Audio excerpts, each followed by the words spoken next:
ప్రేమ నమ్మకము జీవము గల మా తండ్రి, పరిశుద్ధాత్మడా మీకు వందనాలు చెల్లిస్తున్నాం ప్రభా. ఈ యొక్క 2 మాసాలు మీ కృపలో మమ్మల్ని భద్రపరిచి 3వ మాసంలో మీరు ప్రవేశం పెట్టిన విధానాన్ని బట్టి మీకు వందనములు చెల్లిస్తున్నాం. మీరు చేసిన ప్రతి మేలుకై మీకు కృతజ్ఞతాస్తుతులు చెల్లిస్తూ, మీరిచ్చిన ఆరోగ్యాన్ని బట్టి, మీరిచ్చిన ఆయుష్కాలాన్ని బట్టి మీకు స్తోత్రం. మరొక మాసంలో ప్రవేశం పెట్టి మొదటి ఈ ఆరాధన, మొదటి వారంలో మిమ్మల్ని ఆత్మతో సత్యముతో స్తుతించి ఆరాధించుటకు మీరు ఇచ్చిన కృపను బట్టి స్తోత్రము చెల్లించుకుంటూ నిలబడుతున్నా నన్ను జ్ఞాపకం చేసుకోండి. సిలువ సాటున సంపూర్ణంగా మరుగుపరిచి నీ పరలోకపు జ్ఞానంతో నన్ను నింపి, నీ లేఖనాలు వివరించుకునే జ్ఞానాత్మతో నింపి మీ నామానికి మహిమ తెచ్చుకొని, బిడ్డలతో మాట్లాడని మాతో మీరు మాట్లాడి మీ నామానికి మహిమ తెచ్చుకోమని ప్రార్థన చేస్తాం. ప్రతి అపవాది ఆటంకాలని, ప్రతి నిద్రమత్తాత్మలని యేసు క్రీస్తు నామంలో లయపరుస్తూ నీ సజీవమైన వాక్యాన్ని విత్తుతుండగా పరిశుద్ధాత్మడ నీరు కట్టి ఫలింపు చేసి అభివృద్ధి చేసి మీ నామానికి మహిమ తెచ్చుకోమని యేసు క్రీస్తు నామంలో ప్రార్థన చేసి వేడుకున్నాం తండ్రి, ఆమేన్. హల్లెలూయా. దేవునికి మహిమ కలుగును గాక.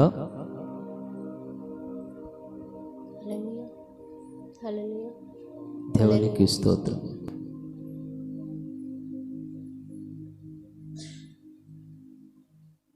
ఈరోజు ఒక సాక్ష్యం చెప్పాలి. అది మా జీవితంలో మర్చిపోలేదు. 20వ తారీఖు కింద మార్చి 3 మధ్యలో చెప్తా. హల్లెలూయా. మార్చి 3వ తారీఖు యేసుక్రీస్తు ప్రభువారు పరిచర్యకి ఆహ్వానం చేసి అలాగనే వెళ్ళాలి, ఇక ఖచ్చితము, వెళ్ళకపోతే ఇంకా కుదరదు అన్న దినం ఇది. హల్లెలూయా, హల్లెలూయా. వాక్యం మధ్యలో మీకు క్లియర్గా చెప్తాను. దేవుడు ఎలా పిలిచాడు, ఎప్పటి నుంచి ఎదురు చూస్తున్నాము, అసలు ఎందుకు పంపించాడు, ఎవరి కోసం పంపించాడు, ఇక్కడికే పంపించాల్సిన అవసరం ఏముంది, మీరందరూ శ్రద్ధగా విని అలాగనే మీ హృదయంతో ఆలకించి హృదయంలో దాన్ని గ్రహించుకోండి. హల్లెలూయా, హల్లెలూయా. మధ్యలో మీకు చెప్తాను. ఓకే, వాక్య భాగ్యంలోకి వెళ్దాం. యోహాను రాసిన సువార్త 10వ అధ్యాయము 27వ వచనం. యోహాను రాసిన సువార్త 10వ అధ్యాయము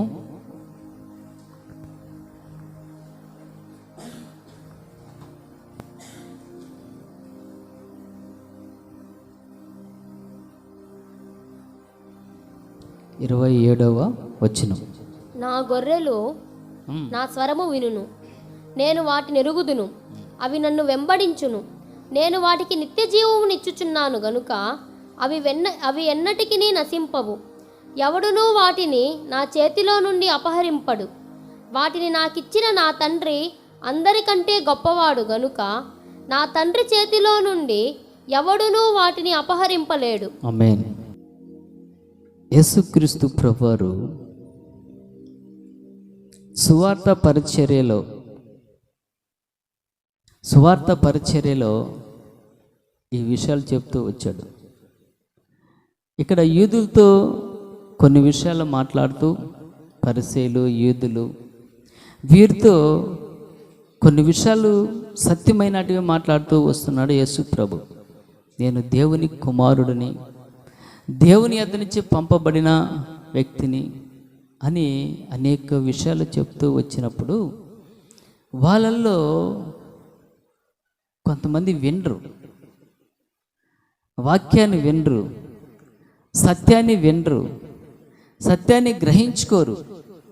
లేఖనాల్లో ఉన్న ఆధారాలు చెప్తుంటే కూడా వారు గ్రహించుకోరు. హల్లెలూయా, వారు తెలుసుకోరు. ధర్మశాస్త్రంలో ఉన్న సంగతులు వాళ్ళు తెలుసుకోవాలంటే ఏం చేయాలి?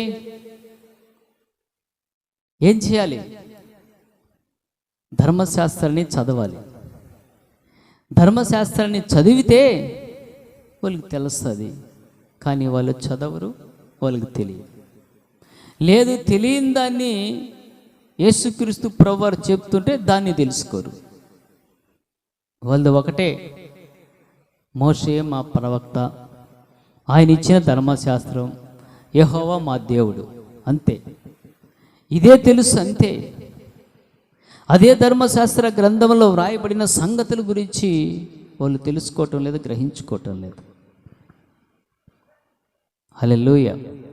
ఆ సందర్భంలో వస్తూ చెప్తున్నాడు ఇక్కడ, నా గొర్రెలు నా స్వరము వినును, నేను వాటిని ఎరుగుదును. హల్లెలూయా. ఎవరు గొర్రెలంట? గొర్రెలంటే ఎవరు? ప్రజలు, దేవుని యొక్క ప్రజలు. నా ప్రజలు నా మాటలను వినును, నా మాటలను వారు గ్రహించుకుంటారు, నా మాటల మీద లక్ష్యం ఉంచుకుంటారు. ఏ మాటల మీద? సంఘంలో బోధించే, దైవజనుడు బోధించే దేవుని యొక్క మాటల మీద లక్ష్యం ఉంచుకుంటారంట. ఎవరు? ఆయన ప్రజలు, ఆయన బిడ్డలు, ఆయనలో ఆసక్తి కలిగిన వారు. ఎవరిలో ఆసక్తి? దేవునిలో ఆసక్తి కలిగిన వారు, దేవునిలో భయము భక్తి కలిగిన వారు, దేవునితో అన్యోన్య సంబంధము కలిగి ఉండాలి అనుకున్న వారు దేవుని యొక్క స్వరాన్ని వింటారు. హల్లెలూయా, హల్లెలూయా. ఇప్పుడు మనము ఆయన బిడ్డలమా కాదా? ఆయన బిడ్డలమైతే మనం ఆయన స్వరాన్ని మనం వినేవారంగా ఉండాలి. ఆయన స్వరాన్ని, ఆయన మాటల్ని మనం వినేవారం అయితే దేవుని సన్నిధిలో భయము భక్తి కలిగి ఉండాలి. యేసు ప్రభు అంటున్నాడు అక్కడ, చదవండి 28 చదువు. సారీ, నేను వాటికి నిత్య జీవము నిచ్చుచున్నాను గనుక అవి ఎన్నటికి నశింపవు. చాలు. హల్లెలూయా. నేను వాటికి నిత్య జీవము ఇచ్చుచున్నాను కనుక అవి ఎన్నటికీ నశింపవు. నిత్య జీవపు గల మాటలు కలిగిన దేవుడు మన దేవుడు. ఆయనలో జీవం ఉంది, ఆయన మాటల్లో జీవము, శక్తి, ప్రభావం ఉంది. కనుక ఆయన యేసుక్రీస్తు ప్రభువారు నిత్య జీవము మనకు అనుగ్రహించబడతాడు. ఎప్పుడు నిత్య జీవానికి మనం వారసులు అవుతాము? ఆయన స్వరము మళ్ళా నా శరీరము తిని నా రక్తము పానము చేయవాడు నిత్య జీవము గలవాడు. హల్లెలూయా, హల్లెలూయా. దేవుని యొక్క చిత్తాన్ని కూడా మనం నెరవేర్చే వారంగా ఉండాలి. దేవుడు అనేకుల్ని పిలుచుకుంటాడు. పిలువబడిన వారు అనేకులు, ఏర్పరచబడిన వారు కొంతమంది. దేవుని స్వరాన్ని వినాలంటే మనము ఏమి కలిగి ఉండాలి? భయము ఒకటి. ఏం కలిగి ఉండాలి మనం దేవుని స్వరాన్ని వినాలంటే? భయము భక్తి రెండు. ఇంకా వినపడలే. ఇంకా ఆ మాటలోనే ఉండదు కదా. దేవుని స్వరాన్ని, నా గొర్రెలు నా స్వరము దేంతో వింటావా? ఏముండాలి? ప్రకటన గ్రంథంలో ఏం సెలవిస్తుంటుందా? మొత్తం మొదట చూవే వస్తుందే, ఆత్మే వస్తుంటుందే, దానికి ముందు ఇంకేం లేవా?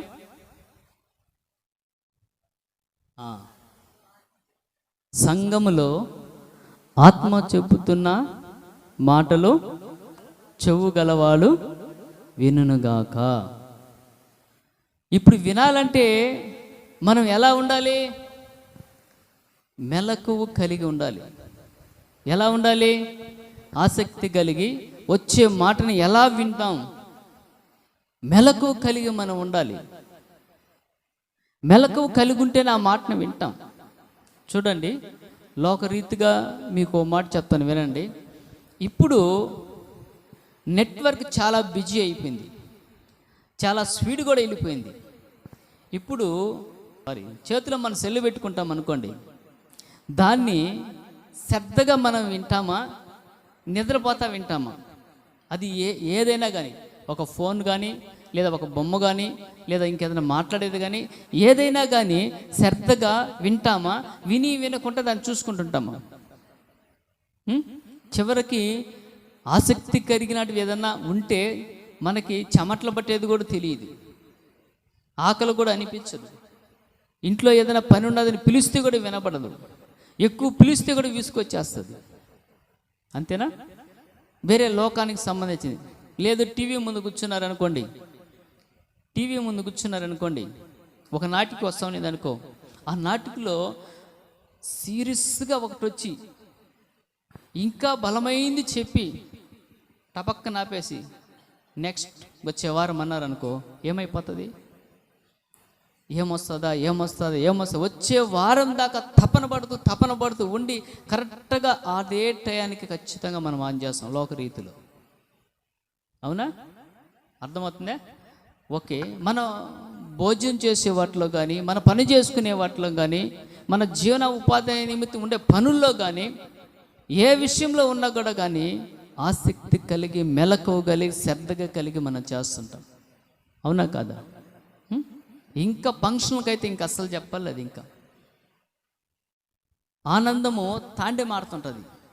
ఎప్పుడెప్పుడు సమయం వస్తుంది, ఎప్పుడెప్పుడు తెల్లాడుతుంది, ఎప్పుడెప్పుడు ఏం వస్తుంది, ఆ గుడ్డలు ఏంది, ఆ నగలు ఏంటి, అవి ఏంటి అని అంటుంటాం. వాటికంటే ముందు పింఛను కానీ 1వ తేదీ కానీ ఆపేసారు అనుకోండి, 3వ తేదీ మేము ఇస్తామన్నారు అనుకోండి, 1వ తేదీ నుంచి 3వ తేదీ దాకా నిద్ర కూడా పట్టదు. కళ్ళల్లోనే సత్యాలం కనబడుతుంది, కళ్ళల్లో నోట్లు కనబడుతుంది. ఇప్పుడు పెంచేసాడు కదా, 3000 చేసేసాడు కదా, కనబడుతూనే ఉంటుంది. తెల్లవారుజామున మీరు ఆడికి వచ్చి ఇవ్వమన్నారంటే వాళ్ళు నిద్ర లేయక ముందు మీరు పోయి ఆడ కాచుకొని ఉంటారు కీలో.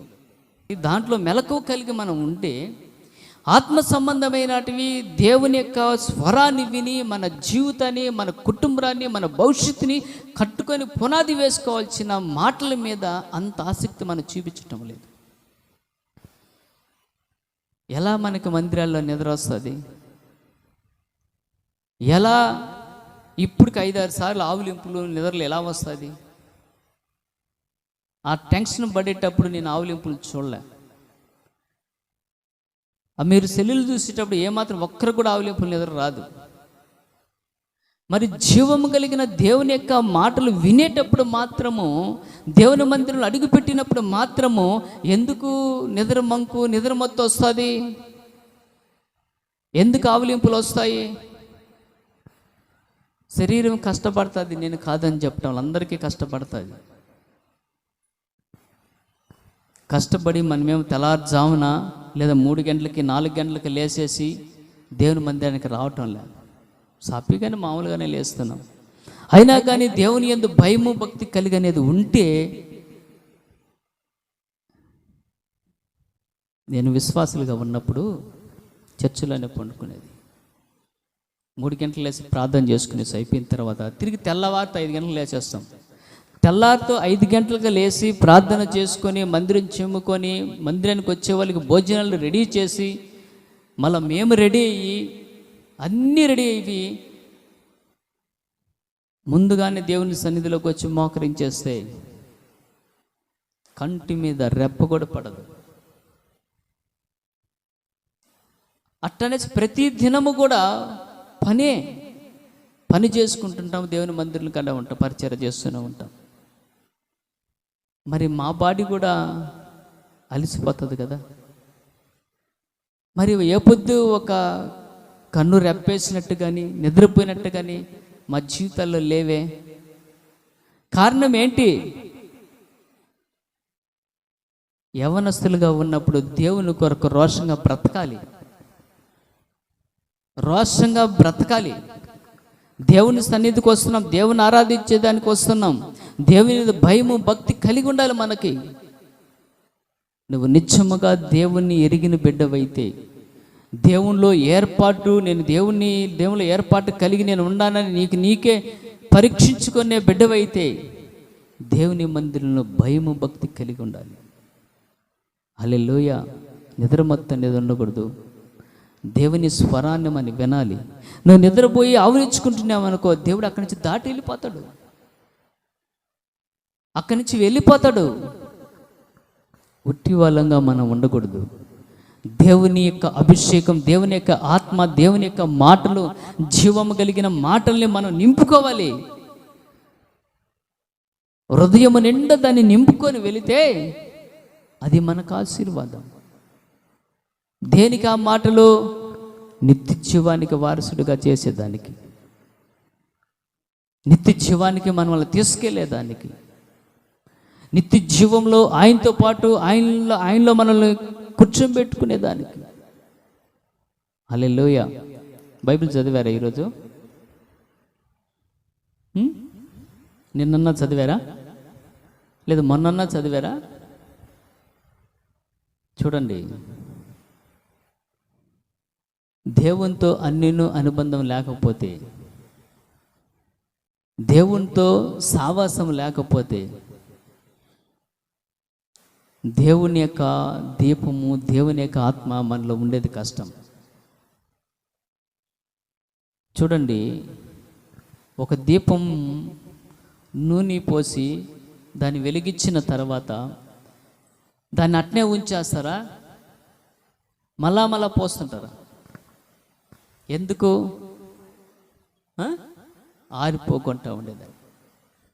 అర్థమైందా? మన ఆత్మీయ జీవితం కూడా ప్రతి దినము ప్రార్థనా ధూపం వేసుకోవాలి. ప్రార్థనా ధూపం ఉండాలి మనలో. దేవునితో బంధుత్వం ఉండాలి, దేవునితో స్నేహభావం ఉండాలి, దేవునితో రక్త సంబంధం లాగా ఉండాలి దేవునితో. హల్లెలూయా. హల్లెలూయా. మీకు జనరల్గా లోక రీతిలో ఒక మాట చెప్పాలంటే, మీకు స్నేహితుడు ఉన్నాడు అనుకోండి, ఒక స్నేహితుడు ఉన్నాడు, ప్రాణ స్నేహితులాగా మీరు ఉన్నారు అనుకోండి. అతను దూరం అయిపోయాడు అనుకోండి, కొన్ని దినాలు దూరం అయిపోయాడు అనుకోండి. మొదటి రోజు చక్కగా ఫోన్ చేసి మాట్లాడతారు, 2 రోజులు మాట్లాడతారు. కాబట్టి ప్రియులారా, దేవుని యొక్క వాక్యము బహు జాగ్రత్త కలిగి మనం వినాలి. అలాగనే దేవుని యొక్క వాక్యము ఇంకా జాగ్రత్తగా మనం చదవాలి. దేవుని వాక్యము బైబిల్ చదవకుండా ఉండేదాన్ని బట్టే మన జీవితాలు ఇలా ఉంటాయి. భయం అనేది లేకుండా ఉంటుంది. బైబిల్ చదవాలి కదా నాయన. బైబిల్ చదివితేనే కదా దేవుని గురించి గుణగానాలు తెలుస్తాయి. అసలు మనమంటే ఏంటో తెలుస్తుంది. విశ్వాసం అంటే ఏంటి తెలుస్తుంది. విశ్వాసంలో ఎన్ని రకాలు ఉన్నాయి, ఎవరెవరు ఎంతెంత విశ్వాసం పెట్టుకున్నారు, ఎవరెవరు ఎలా విశ్వాసం పెట్టుకున్నారు, ఏ రకాన ఏ కోణాల్లో విశ్వాసం ఉంచుకున్నారు. విశ్వాసం వల్లనే రాజ్యాలు సైతము జయించిన వారు ఉన్నారు. విశ్వాసం ప్రకారమే అనేకమైన రోగాలు స్వస్థపరుచుకున్న వారు ఉన్నారు. విశ్వాస ప్రకారమే చనిపోయిన వారు బ్రతికిన వారు అయి ఉన్నారు. ఇవన్నీ మనము తెలుసుకోవాలంటే, దేవుని యొక్క కార్యాన్ని మనం కనుగొనాలంటే బైబిల్ చదవాలి. ఎంతసేపు గమ్మునుంటారు? గంటల సేపు అంగళ్ళ కాడ, గంటల సేపు ఇండ్ల కాడ, గంటల సేపు షాపుల్లో, గంటల సేపు ఉద్యోగాల కాడ ఎంతసేపు ఉంటాము? మీరు ఎక్కడికి వెళ్ళినా మీ చేతిలో బైబిల్ పెట్టుకోండి. ప్రార్థనా జీవితం ఉండాలి, బైబిల్ చదివేది ఉండాలి. అప్పుడే నిత్య జీవానికి తీసుకెళ్తాడు ఆయన. ఆయన అంటున్నాడు, వాటికి నిత్య జీవం ఇచ్చుచున్నాను కనుక అవి ఎన్నటికీ నశింపవు, ఎవడునూ వాటిని నా చేతిలో నుండి అపహరింపడు. ఎవరి చేతిలో నుంచి? దేవుని చేతిలో నుంచి అపవాది అపహరించలేడు. దేవుని చేతిలో నువ్వు ఉంటే నీకు విరోధమైనటివి, నీకు వ్యతిరేకమైనటివి, నీకు ఉన్న పరిస్థితులు అవి నీ దాకా రావు. దాన్ని ఎవరు కొట్టివేయలేరు, దాన్ని ఎవరు కొట్టివేయలేరు. అందుకనే ఎవరితో మనం స్నేహం కలిగి ఉండాలి? దేవునితో స్నేహం కలిగి ఉండాలి. హల్లెలూయా.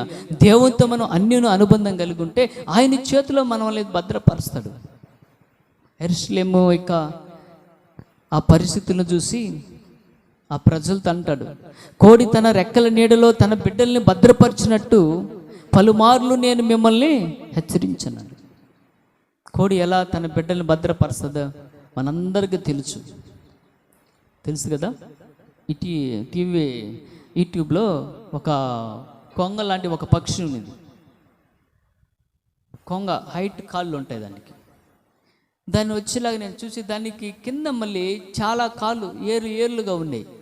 ఇది వింతైన జంతువా ఏంది చూద్దామనేసి దాన్ని ఆన్ చేశాను. అది ఆ 2 కాళ్ళతోనే నడుస్తున్నాయి, మిగతా కాళ్ళు ఉన్నాయి. కొంత దూరం పోయిన తర్వాత రెక్కల టిప్పిందే, పిల్లలన్నీ దిగుతున్నాయి దాంట్లో నుంచి. వాటి పిల్లల్ని అదే మోస్తుంది, వాటి పిల్లల్ని అదే కాపాడుకుంటూ తీసుకెళ్తుంది. కోడి రెక్కల కింద కాపుతాయి, అన్ని రెక్కల కింద. ఇది అట్టు కదా, రెక్కల్లోనే ఉంచుకునేసింది. ఉంచుకొని ఆల్రెడీ నడుస్తూనే ఉండదు నీళ్ళ మీద.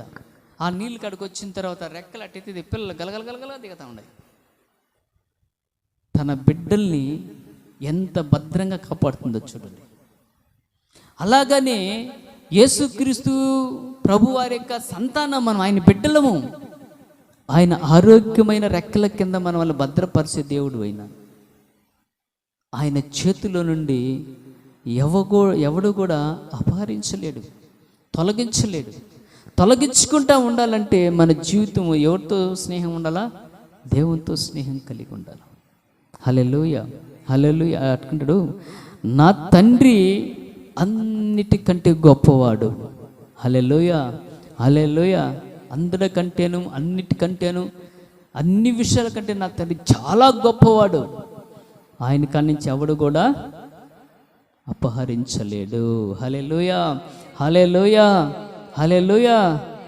యేసుక్రీస్తు ప్రభువారు మనల్ని భద్రపరిచి మనల్ని తండ్రికి అప్పచెప్తాడు. అందుకే ఒక చోట ఆయన అంటాడు, తండ్రి నీవు నాకిచ్చిన ప్రజలను నేను భద్రముగా కాపాడుకుంటూ వచ్చాను. అలాగనే నీవు నాకు ఏ మహిమైతే ఇచ్చావో, ఏ ఆశీర్వాదం ఇచ్చావో ఈ ప్రజలకు కూడా ఇవ్వమని తండ్రిని వేడుకుంటాడు యేసు ప్రభు. అందుకే ఇక్కడ నా చేతిలో నుంచి ఎవడు కూడా దాన్ని తీసివేయలేడు. నా తండ్రి అందరికంటే గొప్పవాడు, నేను కాపాడుతాను. ఆయనక తండ్రి కుమార పరిశుద్ధాత్మ ఆయన పరిచర్యలు ఆయన కాపాడుతాడు. ఆయన తండ్రికి అప్పగించినాక తండ్రి కాపాడుతాడు. హల్లెలూయా, హల్లెలూయా. తండ్రికి మనల్ని అప్పగించే పని ఆయనకి. కనుక బైబిలు, ప్రార్థనా జీవితం ఖచ్చితంగా నువ్వు కలిగి ఉంటే నిత్య జీవానికి మనం వారసులు అవుతాం. నిత్య జీవానికి వారసురాలు అవుతాం. హల్లెలూయా, హల్లెలూయా. యేసు ప్రభు అంటూ ఇక్కడ, నేను గొర్రెలకి మంచి కాపరి, నేను గొర్రెలకి మంచి కాపరి అని చెప్తూ ఉన్నాడు. 9వ చదువుతాం, 10 అధ్యాయము 9వ వచనం. నేనే ద్వారమును, ఆ, నా ద్వారా ఎవడైనా ఆ, లోపల ప్రవేశించిన ఎడల ఉమ్, వాడు రక్షింపబడిన వాడై ఉమ్, లోపలికి పోవుచు ఉమ్, బయటికి వచ్చుచు ఉమ్. మేత మేయుచూ నుండు. హల్లెలూయా. యేసుక్రీస్తు ప్రభువారు దొడ్డి ద్వారమై ఉన్నాడు. ఆయన ఇక్కడంతా గొర్రెల గురించి, కాపరి గురించి, దొడ్డి గురించి చెప్తూ వస్తూ ఉన్నాడు. హల్లెలూయా. అలాగనే 11వ వచనం చదువుకుందాం.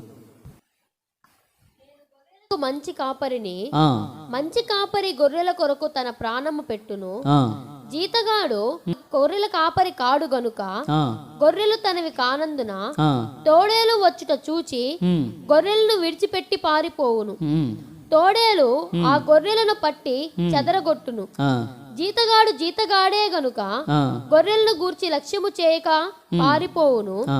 నేను గొర్రెల మంచి కాపరిని. హల్లెలూయా. హల్లెలూయా. ఇక్కడ నేను గొర్రెలకు మంచి కాపరి, గొర్రెలకు మంచి కాపరి యేసుక్రీస్తు ప్రభువారు అంటున్నాడు.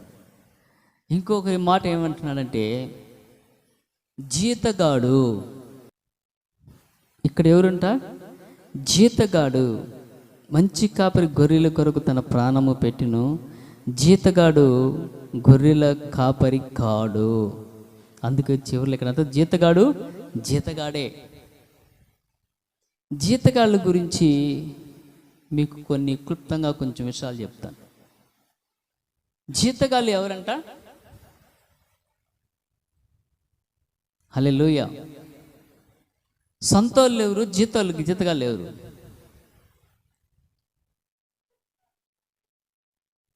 జీతగాళ్ళు అంటే ఒకరి కింద పనిచేసాడు. సొంతోళ్ళు అంటే యజమానుడు, సొంతోళ్ళు. హల్లెలూయా. ఇప్పుడు నేను జీతగాడినే, సొంతోన్నే? చెప్పండి. నేను చెప్పండి, సొంత వాడిని. హల్లెలూయా. హల్లెలూయా. జీతగాళ్ళు, సొంతోళ్ళ గురించి, జీతగాళ్ళ గురించి చెప్తాను, శ్రద్ధగా వినండి. యేసు ప్రభు జీతగాడే ఎందుకు చెప్తున్నాడంటే, జీతగాడు కాపరి కాడు. గుర్తుపెట్టుకోండి, జీతగాడు సేవకుడు కాదు, సొంతవాడే సేవకుడు. అది మంచి కాపరిని, ప్రజల కొరకు, గొర్రెల కొరకు తన ప్రాణము పెట్టే అంతగా పాకులాడే దైవజనుడు. ఇప్పుడు చూడండి, సంతోళ్ళకి దేవుడి పిలిచిన పరిచర్య సేవకుడు ఏం చేస్తాడంటే, సంఘము కొరకు భారము కలిగి, బాధ్యత కలిగి, సంఘములో ఎవరెవరు ఏ స్థితిగా ఉన్నారు, ఏ గొర్రెకి ఏ జబ్బు ఉందో, ఏ గొర్రెకి కాలుకుంటో, ఏ గొర్రెకి మేత సరిగ్గా మేయదో, ఏది సరిగ్గా నడవదో, కాపరి ప్రతి గొర్రెని గమనిస్తూ ఉంటాడు. సొంత కాపరి గొర్రెల్ని గమనిస్తూ ఉంటాడు. ఎవరికి ఏ పరిస్థితి ఉంది, ఏ గొర్రె ఎలా నడుస్తుంది, ఏ గొర్రె ఎలా ఉంది, బైబిల్ చదువుతుందా లేదా, ప్రార్థన చేసుకుంటుందా లేదా, ఆత్మ సంబంధంగా ఎదుగుతుందా లేదా, చక్రంగా నడుస్తుందా లేదా, ఇవన్నీ సొంతగాళ్ళు చూసుకుంటూ ఉంటారు. హల్లెలూయా. అదే జీతగాడు ఏం చేస్తాడు? ఒక బిర్యానీ పొట్లం కట్టుకుంటాడు, ఒక సోడా బాటిల్ తీసుకుంటాడు, కర్ర ఎత్తుకొని పోతాడు, అది శుద్ధంగా బాగుపడే పటామని బేకుతాడు. శుద్ధంగా నడువు అంటే నీడు శుద్ధంగా నడవకుండా మేత మేసేలేవో చూసుకోడు, పంపించేస్తాను. ఒరే గొర్రెల సంగతి అట్ట. అలాగనే గొర్రెల సంగతి పక్కన. అలాగనే పరిచర్య విషయంలోకి వస్తే, వాక్యం అనుభవం ఉన్నా జీతగాళ్ళు కదా, ఖండించి బోధించలేరు, కఠినంగా చెప్పలేరు, వాస్తవాన్ని చెప్పలేరు, కల్పనా కథలు చెప్పుకొనేసి భారము బాధ్యత లేకుండా వెళ్ళిపోతూ ఉంటాడు. వాళ్ళకి శ్రమ వస్తే పట్టించుకోరు. అదే ఇక్కడ చెప్పండి, తోడేళ్ళు వచ్చిందనుకో వాడు పట్టించుకోడు, వదిలేస్తాడు. ఎందుకు? వాడు జీతగాడు. జీతగాళ్ళు పనిచేసి వాళ్ళు ఏం చేస్తారంటే, కొంతమంది జీతంగా పనిచేసే సేవకులు నమ్మకంగా పనిచేసే వాళ్ళు ఉన్నారు. నేను నమ్మకంగా పని చేయకుంటుండే వాళ్ళ సంగతి చెబుతున్నా. నమ్మకంగా పనిచేసే వాళ్ళు కాదు, నమ్మకంగా పని చేయని వాళ్ళు ఖచ్చితంగా వాక్యాన్ని బోధించలేరు. ఆత్మల భారం కలిగి ఉండరు, ఆత్మల మీద బాధ్యత కలిగి ఉండరు. వాళ్ళు భారము బాధ్యత రావడం, చెప్పుకోవడం, తినడం, తీసుకోవడం, వెళ్ళిపోవడం. హల్లెలూయా, హల్లెలూయా. ఇప్పుడు చెప్తాను వినండి సాక్ష్యం. ఏమని చెప్పాడు ఇక్కడ? సువార్త మాకు అప్పగించుటకు యోగ్యులమని దేవుని వలన ఎంచబడిన వారమై, దేవుని వలన ఎంచబడిన వారమై ఈ ప్రాంతానికి వచ్చాం. శ్రద్ధగా వినండి. మార్చి ఎవరు నిద్రబాబాకండి. హల్లెలూయా. నిద్రబాబాకండి. నిద్రపోతే నిద్రకి మూలము సైతాను, అనగా దయ్యములు పట్టిన వారు నిద్రపోతారు అని వాక్యం సెలవిస్తుంది. దయ్యాలు పట్టిన వాళ్ళే నిద్రపోతారు. దయ్యం తలంపులు మనకు ఉండకూడదు. నిద్రపోబాకండి. హల్లెలూయా. నేను యేసుప్రభుని నమ్ముకున్న తర్వాత పరిచర్య చేయాలని ఆశ నాలో ఉండింది. అది దేవుడు చూశాడు. దేవుడు అన్న సేవకనే ఆయన తల్లి గర్భంలో ఉన్నప్పుడే ఎన్నుకున్నాడు. సేవకు సంబంధమైన పరిచర్యకు అవసరమైనటివి దేవుడు నాకు ఇచ్చడానికి ఇస్తున్నాడు. ఎవరు నిద్రబాబాకండి. మెలకువ కలిగి వినండి. అది మీకు క్షేమం, మీకు మంచిది, మీ బ్రతుకులకి ఇంకా మంచిది. అలాంటి సమయంలో మేరీతో నాకు వివాహం అయింది. సంఘంలో కొన్ని పరిస్థితులను బట్టి నెల్లూరుకి వెళ్ళిపోయినాం. ఆ తర్వాత ఇస్సాకు పుట్టాడు. అలా 10 సంవత్సరాలు జరిగిపోయింది. పరిచర్య చేయాలనుకుంటున్నా నేను. కానీ మేరీ పరిచర్యకి రమ్మంటే సేవకుగా నేను రాను. మామూలుగా ఒకరి చేత కావాలంటే ఉంటాం, పోయేసి వస్తుంటాం, సువార్తలకు వెళ్తాం, అన్నిటికి వెళ్తుంటాం. ప్రత్యేకంగా మనకు సేవ అంటే మాత్రం ఆ భారము, ఆ బాధ్యత, వాళ్ళ గురించి ప్రార్థన చేయడము, ఆ సంఘ భారము బాధ్యత అనేది నేను తట్టుకోలేను. నేను ఆల్రెడీగా చిన్నప్పటి నుంచి కుటుంబం కొరకు చాలా శ్రమలు పడ్డాను, చాలా బాధలు, చాలా కష్టాలు పడి నాకు శక్తి అంతా కోల్పోయింది. నేను ఇప్పుడు వచ్చి మళ్ళీ కొత్తగా నేను శ్రమలు నేను అనుభవించలేను. కావాలంటే ఒక చర్చిలో కావాలంటే వెళ్ళి పరిచారకులుగా ఉంటాం, అంటే పరిచారకులుగా పని చేసుకుంటాం, మందిరం పనులు చూసుకుంటాము, కష్టపడి పని చేసుకుంటాం, కానుకలు దశమ భాగాలు ఇచ్చుకుంటాం, సువార్తకి వెళ్ళడం, ఇలాగైతే చేస్తాము. కానీ సొంత పరిచర్య మాత్రం వద్దనేసి చెప్తూనే ఉంది. అలాగనే అది 10 సంవత్సరాలు జరిగిపోయింది. సరే, ఇంకా నీ ఇష్టం ప్రభా, పరిచర్యగా ఈ అమ్మాయి రావట్లేదు అట్టనేసి భార్యతో సమాధానం లేకుండా నేను భార్యని విడిచిపెట్టి నేను సేవకి విడిగా వెళ్ళిపోలేను. మందిరానికి నేను ఎలా సేవకి దేనికి వెళ్ళలేను. ఒకవేళ మీ చిత్తమైతే ఆ అమ్మాయిని దర్శిస్తే అప్పుడు కాబట్టి ఇద్దరం పోతాం. కానీ ఆ అమ్మాయిని కాదనేసి సమాధానం లేకుండా, భార్యతో సమాధానం లేకుండా మనం పోయి దేవుని పరిచయం, దేవుని సేవ నేను చేయలేను ప్రభు అనేసి కామ్ అయిపోయి నేను వదిలేసాను. నేను ఎప్పుడైతే కామ్ అయిపోయినానో, నేను ఎప్పుడైతే గమ్మునున్నానో, అంతకు ముందు ఒకసారి ఏం జరిగిందంటే నాకు ఈ సైడ్లు నొప్పులు వచ్చేస్తున్నాయి. ఈ సైడ్లు, ఈ వెనకాల వచ్చేస్తాయి. ఉదయం 6 గంటలకు వచ్చి 7 గంటల దాకా నొప్పులతో అల్లాడేవాడిని, చాలా బాధపడేవాడిని. అల్లాడుతూ ఉన్నప్పుడు 7 గంటల దాకా అల్లాడి ఆ తర్వాత లేచేసేవాడిని, తగ్గిపోతే అప్పుడు లేచేవాడిని. అలాగ జరుగుతూ ఉన్నది. అప్పుడు ఈ క్రిస్టియన్ సంబంధించిన ఛానల్ ఇప్పుడు లేవు. అప్పుడు బుధవారం మాత్రమే వస్తుంది, హైదరాబాద్ టెలివిజన్లో వస్తుంది. అలా బుధవారం వస్తుంది, 7 గంటల నుంచి వస్తుంది, 8 గంటలకు ఆగిపోతుంది. ఆ బుధవారం వస్తున్నది. కానీ ఆ రోజు లేచి నేను ఆ కిందనే పండుకొని దుప్పటి కప్పుకొని ఉన్నా, లేచాను, వాక్యం పెట్టుకొని వింటున్న సమయంలో మధ్యలో హైదరాబాద్ ఛానల్ అనమాట అది. నేను అతను తెలియదు, అతను నాకు తెలీదు. అతని పేరు పెట్టి పిలిచి, సుబ్రహ్మణ్యం, నువ్వు ఇక్కడ నొప్పులతో బాధపడుతున్నావు కనుక దేవుడు నీకు స్వస్థిస్తున్నాడు, బాగు చేస్తున్నాడు అన్నాడు. సరే, నేను అప్పటికి చేయి పెట్టి కూడా చూపించాను, ఇదే ప్రాబ్లం ఎక్కడ అనేసి.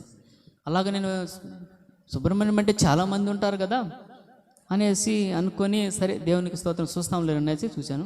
ఆ రోజు కొంచెం తగ్గింది, పక్క రోజు తగ్గింది, 3వ రోజు చూసిన పూర్తిగా లేదు, ఇంకా పూర్తిగా నయం అయిపోయింది, ఇంకా నొప్పులు రాలేదు, అయిపోయింది. ఒక దేవుడు నన్నే పిలిచాడు అనేసి విశ్వాసం నుంచి ప్రార్థన చేసుకుంటూ విశ్వాసంతో అలాగని కొనసాగించాను. అలాగనైన తర్వాత నెక్స్ట్ బుధవారం కాకుండా అవతల ఇంకొక బుధవారం రోజు డేట్ రాసి పెట్టినాను. ఆ వారం ఇంకొక వారం ఒక విషయానికై చాలా బాధపడుతున్న సమయంలో అప్పుడు కూడా మళ్ళా అదే దైవజనుడు మళ్ళా అలా పేరు పెట్టి పిలిచాడు, సుబ్రహ్మణ్యం, నీవు జీవం గల దేవుని నువ్వు గట్టిగా నమ్మి ఉన్నావు కనుక నేను నిన్ను ఆశీర్వదిస్తున్నాను అని అన్నాడు. హల్లెలూయా, హల్లెలూయా. జీవం గల దేవుని నువ్వు గట్టిగా నమ్మి ఉన్నావు కనుక నేను నిన్ను ఆశీర్వదిస్తున్నాను అని అన్నాడు. దాన్ని దేన్ని ఆశీర్వదిస్తానన్నాడో అని నేను అడగలేదు. అడిగే సమయం మనిషితో అయితే మాట్లాడతాం ఎదురుగా, ఇంకా టీవీలో నుంచి అలా మాట్లాడుతుంటే మనం తెలియదు కదా. సరే అనేసి ప్రార్థన చేసుకున్నాను. అర్ధగంట సేపు వస్తుంది మెసేజ్. ఆ తర్వాత సరే ప్రభా మీ చిత్తమే కదా అనేసి నేను అలాగనే లేవను. అలాగ నేను ఇంకా సేవ విషయంలో కామ్ అయిపోయిన తర్వాత మార్చి 3వ తేదీ, ఈ మార్చి 3వ తేదీ, అంతకుముందు ఆదివారం వచ్చింది, ఈరోజు ఆదివారం వచ్చిందని మీకు చెప్తున్నా. ముత్తుకూరు గేట్ నారాయణ హాస్పిటల్కి వెళ్ళేటప్పుడు ముత్తుకూరు గేట్ సర్కిల్ సెంటర్ ఉంటుంది. ఇప్పుడు చాలా అందంగా ఉంది, అప్పుడు అందంగా అంటలేదు. చుట్టూ సర్కిల్ చుట్టూ ఒక బార్డర్ కట్టేసి ఉంటారు కదా, ఒక గట్లా కట్టేసి ఉంటారు, 4 వీధులు కలిసేది. నేను ఈ లెఫ్ట్లో నుంచి వచ్చి అటు వెళ్ళాను. అక్కడి నుంచి మళ్ళీ ఇటు వచ్చి ఇక్కడ తిరుక్కొని మన ఏరియాకి మళ్ళీ రావాలి. నేను ఇసాక్ ముందు కూర్చున్నాడు, నేను తోలుతున్నాను. నేను ఎప్పుడు స్పీడ్ పోను. నేను బజార్లో ఎక్కడికి తోలినా ఒక 20 లేదా 30 ఈ లోపలనే వెళ్తూ ఉంటాను. అంత అజాగ్రత్తగా నేను తోలేవాడిని కాదు. ట్రాఫిక్ ఏంటంటే ఈ పక్క ఆపేస్తున్నారు, ఈ లైన్లో వచ్చి ఈ లైన్లో వదిలిన్నారు, ఈ లైన్లో అన్నీ వెళ్తున్నాయి. ఈ పక్క వచ్చి ఇటు నుంచి వచ్చేవాళ్ళు అందరూ ఆగిపోయినారు. వాళ్ళందరూ ఆగిపోయినారు, నేను ఒక్కడే ముందుకెళ్ళిపోయాను. ఎందుకు మాట్లాడుతా ముందుకెళ్ళిపోయినాను. నేను ఎప్పుడైతే ఇలా ముందుకు వెళ్తున్నానో ఎదురుగా టిప్పర్ వచ్చేసింది. ఎదురుగా కాదు అంటే ఇప్పుడు ఇలా వెళ్తుంది, నేను ఇటు వచ్చేసాను. నేను ఇటు రావడము టిప్పర్ నేరుగా వచ్చేసి అప్పటికి అక్కడ ఉండే వాళ్ళందరూ అరిచేశారు, భయంకరంగా అరిచారు. అప్పటికి ఫుల్ లోడ్లో ఉండే టిప్పర్ మన ఏరియాలో తిరుగుతుంది, పెద్ద టిప్పర్లు, అవి పెద్ద టిప్పర్లు లోడ్ వేసుకొని వస్తాను. అతనికి బ్రేక్ వేసాడు, చాలా బ్రేక్ వేసాడు. ఇంక బ్రేక్ వేసాడు. ఇట్లా ఈ టర్నింగ్ గోడ అంచిన అతను వెళ్తున్నాడు, దాని పక్కనే నేనున్నా. ఇంకా నేను అప్పటికి కంట్రోల్ చేసి ఇటు తిప్పిన, అతను బ్రేక్ వేసి అప్పుడు సన్నగా పంపించాడు. జస్ట్ నేను ఒక్కరో హ్యాండ్లు అట్ట కదిలిన్నా వెనక చక్రాల కింద ముగ్గురం పడిపోయింటాం. ఒకవేళ అట్ట కదిలినా ఈ డివైడ్ గుద్దుకొని ఇట్టన్నా వచ్చేస్తుంటాం. ఆ డివైడ్కి దానికి ఒక్కరో వస్తుంది, హ్యాండ్లు నిలబడుతుంది అంతే. ఈ హ్యాండ్లు ఇటు తగిలినా పడిపోతాం, ఇటు తగిలినా పడిపోతాం. ఆ లెవెల్లోనే తీసుకుని వచ్చాను. అప్పటికి అతను కంట్రోల్లో తీసుకెళ్ళిపోయాడు. హల్లెలూయా. ఆ రోజు మార్చి 3వ తేదీ, ఆ తర్వాత ఆ అమ్మాయి కనువిప్పు కలిగి ఇంటికి వెళ్ళి భయము వణుకుతో కూర్చొని సాయంత్రం 7 గంటల టైంలో భయంకరమైన ట్రాఫిక్, నెల్లూరు నడి బొడ్డది, అన్ని విధులు కలిసి ఉండే ఏరియా, హాస్పిటల్కి ఎమర్జెన్సీ, అపోలో హాస్పిటల్ ఆ పక్కడే, నారాయణ హాస్పిటల్ ఆ పక్కనే, అక్కడి నుంచి బొల్లెనికి వెళ్ళాలి. అన్నీ భయంకరమైన ట్రాఫిక్లో దేవుడు ఒక చిన్న గాయం తగలకుండా సురక్షితంగా మమ్మల్ని తీసుకొచ్చాడు. హల్లెలూయా. ఆ విషయం దర్శించుకొని ఒకవేళ ఏది తగులున్నా, ఎవరికి ఏమైనా జీవితాలు వేస్ట్. చిన్న బిడ్డ ముందు కూర్చున్నాడు. ఇంటికి వచ్చి కాళ్ళు చేతిలో ఆడుకుంటా వణుకుతో కూర్చొని రాత్రి 3 గంటల దాకా ఆలోచించుకొని, ప్రభువా ఇంక నేను సేవకు వచ్చేస్తా, ఇంక నేను సేవ చేస్తా. ఒకవేళ నేను ఇంక నాకు త్రోస్ వేసుకుంటే నాకంటే తెలివి తక్కువ వాళ్ళు ఇంకా లేదు. ఎందుకంటే ఈ ప్రమాదములో నువ్వు కాపాడుకుంటా కానీ ఉండుంటే మా ముగ్గురులో ఎవరికి ఏ ప్రమాదం జరుగున్నా కూడా వేస్టే కదా అని ప్రభువుని ఆ దినాన ఆ రాత్రి పాదాలు పట్టుకొని ప్రార్థన చేసుకుని నైట్ 3 గంటలకి ఆ సమయంలో పండుకున్నాం. నిద్రలు కూడా పోలేదు, పండుకున్నాం. పక్క రోజు నుంచి దేవుడు ఇంకా మాట్లాడడం జరిగేట్టు. టీవీ ఆన్ చేసామనుకో, నా కుమారుడా నువ్వు వెళ్ళి సేవ చేయి, మీరు సేవ చేయండి. మార్చిలో 3వ తేదీ నుంచి 4వ తేదీ నుంచి మాట్లాడుతూ పక్క సంవత్సరము ఫిబ్రవరి 2వ తేదీ పరిచర్యకు వచ్చినాం. హల్లెలూయా. ఈ మధ్యలో నెల్లూరులో సేవ చేస్తామని ఒక ఏరియాకి పోయినాం. దేవుడు ఊరుకోలేదు. అలాగే నారాయణ హాస్పిటల్ అవతల ధనలక్ష్మీపురం ఉంది, అక్కడికి వెళ్ళాము. ఆ పక్కకు చూసాం, దేవుడు ఒప్పుకోలేదు. ఇంకా ఆ మంచిలో చాలా ఏరియాలు తిరిగినాం, కానీ ఎక్కడికి కూడా ఒప్పుకోలేదు. హఠాత్తుగా నాకు ఒక దగ్గు వచ్చింది. ఆ దగ్గుకి 15,000 రూపాయలు ఖర్చు అయిపోయింది. నేను ఒక 2 రూపాయలు 3 రూపాయలు మాత్రలు తప్పగా ఎక్కువ వేయను, దానికే నాకు కంట్రోల్ అయిపోతుంది ఏదో వచ్చిన. కానీ 1,000 రూపాయలకి అయిపోతా ఉంటే నాకు అర్థం కాలే. దేవుడు మీ స్వదేశానికి వెళ్ళు. ఎక్కడికి వెళ్ళాలి ప్రభు అంటే, మీ స్వదేశానికి వెళ్ళి, మీ సొంతూరికి వెళ్ళమంటున్నాడు. నేను వెళ్ళలేను ప్రభు అని అంటే, నువ్వు వెళ్ళాల్సిందే, దూరం కాదు ప్రభు, అంత దూరం ఎలా పోయి రావాలి, చిన్న బిడ్డను వేసుకొని వెళ్ళంటే వెళ్ళాలి. అక్కడ నా ప్రజలున్నారు, అక్కడ కొన్ని కుటుంబాలు నశించిపోయే సమయంలో ఉన్నారు, త్వరగా వెళ్ళు, ఆలస్యం చేయకుండా. నేను ఏర్పరచుకున్న ప్రజలు నశించిపోయే స్థితిలో ఉన్నారు, నువ్వు వాడికి వెళ్ళు అన్నాడు. ఆ తర్వాత ఇక్కడికి రావడం జరిగింది. స్థలం ఏడున్నది ప్రభు అనుకుంటే, నువ్వు ఇంటి కోసం కొన్నావు కదా, డబ్బులు ఏడున్నాయి ప్రభు అంటే, ఇల్లు కట్టుకునేదానికి ఎత్తి పెట్టుకున్నావు కదా, ముందు నా ఇల్లు కట్టన్నాడు. హల్లెలూయా. ఇప్పుడు వరకు నేను బాడిగ ఇంట్లోనే ఉన్నా, లేదంటే ఇక్కడ ఇల్లు కట్టి ఉండాల్సింది, ఇల్లు కట్టి ఇంట్లో ఉండాల్సి ఉంది. నా ప్రజలు అక్కడ నశించిపోతున్నారు, నువ్వు మళ్ళీ కట్టుకుంటూ వెళ్ళిపోమన్నాడు. వచ్చి ఫిబ్రవరి 2వ తేదీ ఆదివారం సువార్త ప్రకటించాం. ఇంకో వారం సువార్త ప్రకటించాం. వెంటనే మందిరం కట్టేసాం. ఈ కిటికీలా కట్టినాయి. ఇక్కడికి నాకున్న డబ్బులు వచ్చేసింది. ఏ కిటికీల దాకా ఆడకట్టుకు ఆపేసాం, నిదానంగా కట్టుకుంటామని. మీటింగ్కి వెళ్ళాం. సుళ్ళూరుపేటలో గ్రౌండ్ ఉంది కదా, అలాంటి గ్రౌండ్ నెల్లూరులో ఉంది, వేర్సి గ్రౌండ్లోకి వెళ్ళాం. ప్రభువా, మీరు మాతో మాట్లాడేది మామూలుగానే మాట్లాడండి, ఎందుకంటే దేవుడు మాట్లాడే దేవుడు అని మాకు తెలుసు కదా. దీని విషయమై వద్దనుకున్న లెక్కలోనే మేము వెళ్ళాం ప్రార్థనకి. గ్రౌండ్లో చివర్లో ఉంటే చివర్లో ఉన్నాం, అంటే జనాలు ముందు కూడా లేకుండా చివర్లో, ఇంకా చివర్లో బండి పెట్టేసి ఆడ గట్టి ఊరికి అట్లా నిలబడుకున్నాం. ఇంకొచ్చేస్తాంలే అయిపోయిన వెంటనే అనుకొని ప్రార్థన చేస్తూ మందిరము సగం గోడలు కట్టి ఆపేశారు. ఇప్పుడు మేము కట్టము, ఆపేసినాము అని మీరు అనుకున్నారు, వెళ్ళి వెంటనే మీరు ప్రారంభించండి అన్నాడు. హల్లెలూయా, హల్లెలూయా. అక్కడ నా ప్రజలు నశించిపోతున్నారు, నువ్వు వెళ్ళి వెంటనే కట్టమన్నాడు. తిరిగి తెల్లారితో పైసలు లేవు. అమ్మాయి మెల్ల చైన్ ఉండింది, చైన్ కుదిరిపెట్టి తీసుకొచ్చి మళ్ళా కట్టబడ్డా. మందిరానికి ఏం పేరు పెట్టాలి ప్రభు అనుకుంటా వెళ్ళాం. ప్రార్థనకి వెళ్తా, యేసు ప్రభు, నీవు జీవం గల దేవుని గట్టిగా నమ్మి ఉన్నావు కనుక నేను నిన్ను ఆశీర్వదిస్తానన్న మాట నేను మర్చిపోయాను. కానీ ఆ మాట అమ్మాయికి చెప్పాను, నేను మర్చిపోయాను.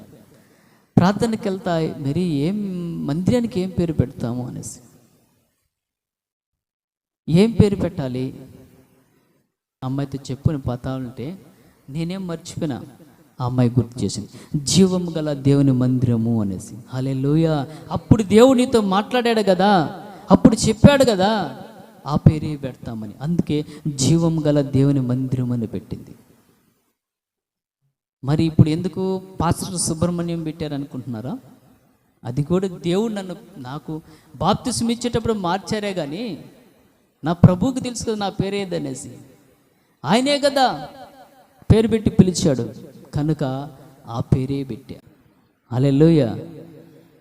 కాబట్టి ఈ పరిచర్యకి దేవుడు అలా పిలిచాడు.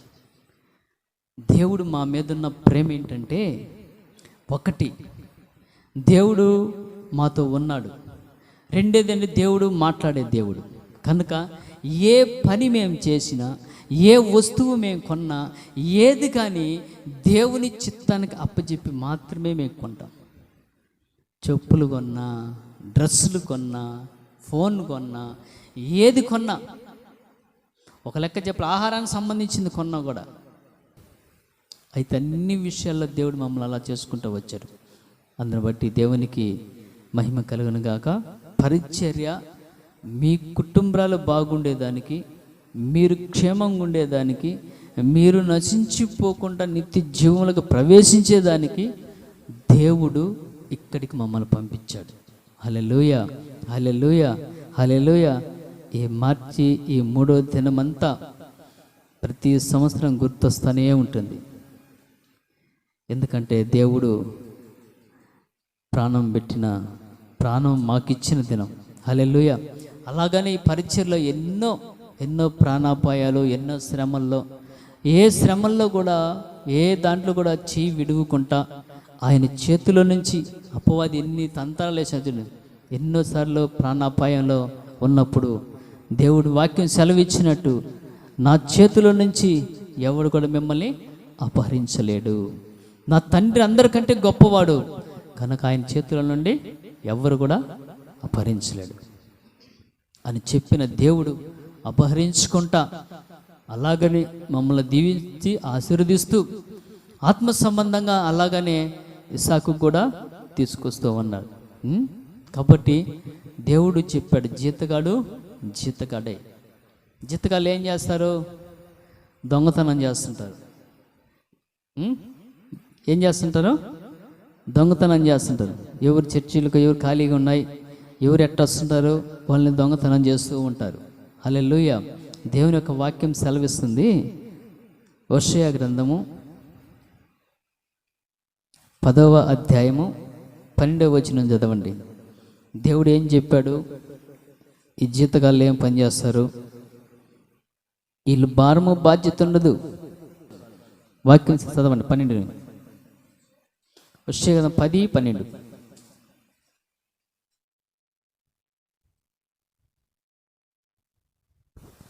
అందరూ కాదు, కొంతమంది మాత్రమే బాధ్యత తీసుకోకుంటున్న వారి గురించి నేను చెప్తుండేది. హల్లెలూయా. నీతి ఫలించినట్లు మీరు విత్తనము వేయుడి, ప్రేమయను కోత మీరు కోయుడి. యెహోవాను వెతుకుటకు ఇదే సమయము గనుక ఆయన ప్రత్యక్షమై మీ మీద నీతి వర్షము కురిపించినట్లు ఇదివరకు ఎన్నడును దున్నని బీడు భూమి దున్నుడి. నీ ప్రవర్తన ఆధారము చేసుకొని నీ బలాఢ్యులను నమ్ముకొని నీవు చెడుతనపు పంటకై దున్నితివి గనుక మీరు పాపమును కోత కోసి ఉన్నారు, అబద్ధమునకు ఫలము పొంది ఉన్నారు. హల్లెలూయా, హల్లెలూయా. ఇక్కడ దేవుడు సెలవిస్తున్నమాట అదే. నీలో నీతి అనేది ఉండాలి. ఏముండాలి? నీతి ఫలించినట్లు విత్తనం వేస్తే ఆ విత్తనము కూడా ఇది వరకు ఎన్నడూ దున్నని బీడు భూమిని దున్నాలి. ఇది చేయమని దేవుడు సెలవిస్తుంటే ఈ జీతగాళ్ళు ఏం చేస్తారు? దున్నేసిన దాని మీద దున్నుతారు. ఇప్పుడు చూడండి, ఒక బీడు పడిపోయిన ఒక పొలం ఉంటుంది. దాంట్లో పంట వేయాలంటే దాన్ని కష్టపడి దున్ని పంట దాకా తీసుకురావాలంటే ఎంత కష్టం ఉంటుంది. దాన్ని దున్నాలి, ఆ రాళ్ళు తీయాలి, మళ్ళా దాన్ని నీళ్లు కట్టాలి, మళ్ళీ దున్నాలి. ఎంతో శ్రమ పడితే అప్పుడు భూమిలో తేమ అనేది వస్తుంది. నీరు కట్టి కట్టి కట్టి శ్రమపడి తేమ వస్తుంది. ఆ తర్వాత పంట వేస్తే పంటకు వస్తుంది. కానీ దున్నని బీడి భూములు దున్నటంలే, దున్నేసిన దాన్ని దాంట్లో పంట వేసేదానికి, పంట వేసినాక కోసుకొని వెళ్ళిపోయేదానికి ప్రయత్నం చేస్తాడు. అందుకే ఇటీవల ఒక జీతగాడు వేరే సంఘానికి వెళ్ళి సంఘంలోకి వెళ్ళి సంఘం విశ్వాసకు పోయి ఆమె కష్టాలు కనుక్కొని తెలుసుకొని పోయాడంట ప్రార్థన చేయుటకు. జీతగాడు పని ఇది. జీతగాడు మందిరంలో ఉన్న వాళ్ళ కష్టాలు కాదు, ఎదుటోళ్ళు వాళ్ళు తెలుసుకొని పోయాడట. అందుకే యేసు ప్రభు ఇక్కడ అన్నాడు, జీతగాడే, వాడు కాపరి కాడు, వాడు దొంగ రాయబడినది అక్కడ కింద చదువుకోండి. దొంగ, దోచుకునేవాడు, భారము బాధ్యత ఉండదు. గొర్రెలకి అనారోగ్యము కష్టము వస్తే, త్రోడేలు వస్తే, శ్రమ వస్తే వదిలేసి వెళ్ళిపోతాడు. అదే సొంతగాడు ఏం చేస్తాడంటే ఆ గాయపడిన గొర్రెనికి కట్టు కడతాడు. అంటే కష్టాలు బాధలు ఉన్నాక ప్రజల కొరకు ఉపవాసం ఉండి కన్నీరు కార్చి దేవుని సన్నిధిలో ప్రార్థన చేసి వారికి జవాబు వచ్చేదాకా విడిచిపెట్టడు. హల్లెలూయా, హల్లెలూయా, హల్లెలూయా. కాబట్టి జీతగాడే, సొంతగాడు సొంతగాడే. కాబట్టి మనం జ్ఞాపకం చేసుకున్నాం. ఈ 10వ అధ్యాయం అంతా పూర్తిగా ఇంటికి వెళ్ళినాక చదవండి. ఇంటికి వెళ్ళిన తర్వాత చదువుకోండి. దీంట్లో చాలా అర్థాలు ఉన్నాయి, చాలా వాస్తవాలు ఉన్నాయి. ఇవి మనలో ఉన్నాయా లేవా పరిశీలన చేసుకొని పరిశోధించుకొని దేవునిలో భయభక్తులు కలిగి మనం బ్రతుకుతాం. హల్లెలూయా. దేవుడు దీవించును గాక. దేవునికి స్తోత్రం. మోకరించండి, ప్రార్థన చేసుకుందాం.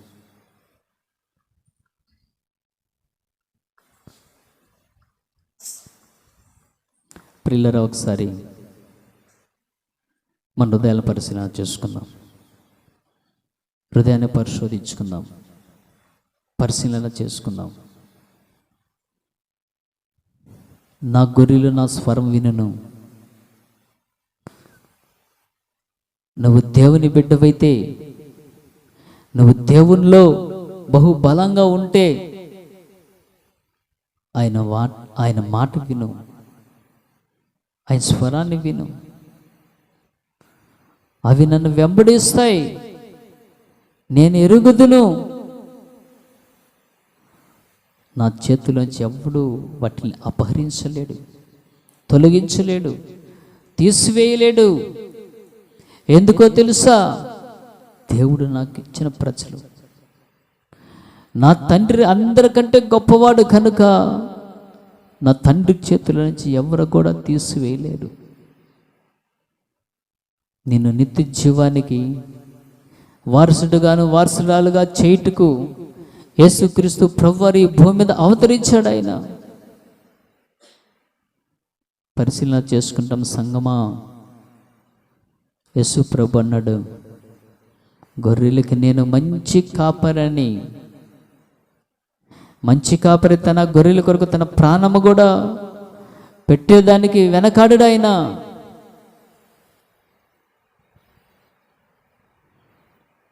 జీతగాడే. జీతగాడు కాపరి కాడు. పిలువబడిన వారు అనేకులు, ఏర్పరచబడిన వారు కొంతమందే. నువ్వు పిలువబడిన బిడ్డవుగా ఉన్నావా, ఏర్పాట్లో ఉన్న బిడ్డవుగా ఉన్నావా? ఈ దినాన పరిశీలన చేసుకుందాం. నా మట్టుకైతే జీవం గల దేవుని మందిరంలో ఉన్న ప్రతి వారు ఏర్పాటు చేసుకున్న వారని నేను నమ్ముచున్నాను. వాగ్దానం పూర్వకంగా పెట్టబడిన పిలుపుతో వచ్చిన మందిరం ఇది. నా ప్రజలు నశించిపోతున్నారు, నువ్వు వెళ్ళుము, నీ స్వదేశంలో నీ మందిరము కట్టమన్నాడు దేవుడు. నీ మొదటి స్థితి ఒకసారి జ్ఞాపకం చేసుకోండి. నువ్వు ఏ స్థితిలో పడి ఉన్నావు, నువ్వు ఏ స్థితిలో కొట్టిమిట్టలాడుతున్నప్పుడు ఈ మందిరం కట్టబడింది. ఆ దినానికి ఈ దినానికి నువ్వు పరిశీలన చేసుకో. ఒక అన్ని జనులకు యేసుప్రభు ఎరగని ఏరియా, యేసుప్రభుని ఎరగని వారికి దేవుని మాట ప్రకటించబడి, దేవుని సువార్త ప్రకటించబడి, గొర్రెల యొక్క గాయాలని కట్టబడుటకు పంపబడిన పరిచర్యది. ఈరోజు నువ్వు జ్ఞాపకం పెట్టుకొని, ఇది నా తల్లి సంఘము, ఇది నా మందిరము, ఈయన నా దేవుడు, నా దైవజనుడు, నెహెమ్యా కాలంలో చెప్పిన ప్రకారం. తండ్రి నువ్వు పంపించుకుంటుంటే మా జీవితాలు ఏంటయ్యా,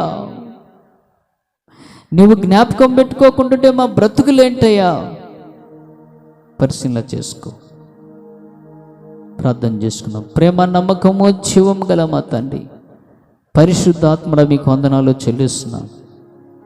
వాక్యమైన ప్రతి బిడ్డని మీరు దీవించండి, ఆశీర్వదించండి.